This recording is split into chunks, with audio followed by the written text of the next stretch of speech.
ஆக தமிழ்நாட்டு மக்கள் இன்றைக்கு அவங்கவுங்க ஊரில், சொந்த ஊரில் எல்லாம், அவங்க பிறந்த ஊரில், அவங்க சொந்த ஊரில், இருந்த ஊரில், வளர்ந்த ஊரில், வாழ்ந்து கொண்டிருக்கக்கூடிய ஊரில் இந்த பொங்கல் திருநாளை எழுச்சியோடு கொண்டாடி கொண்டிருக்கிறார்கள்.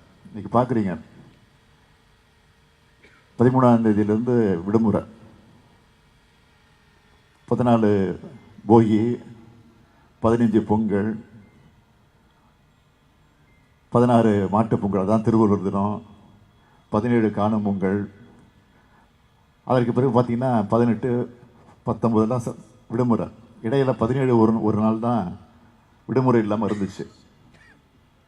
14 தொடங்கினா 20 வரைக்கும் இடையில ஒரு 17ஆம் தேதி தான் விடுமுறை இல்லாமல் இருந்துச்சு. இந்த அரசு 2 நாட்களுக்கு முன்னாடி முடிவு செஞ்சு அந்த 17ஆம் தேதி சேர்த்து விடுமுறை விட்டுருவோம், மக்கள் எழுச்சியாக கொண்டாடட்டும் விழாவன்னு சொல்லி அந்த விடுமுறைக்கு கையெழுத்திட்ட கைதான் இந்த கை.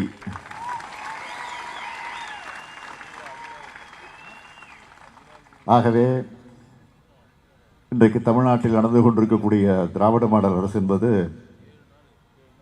தேர்தல் நேரத்தில் என்னென்ன உறுதிமொழிகளை சொன்னோம்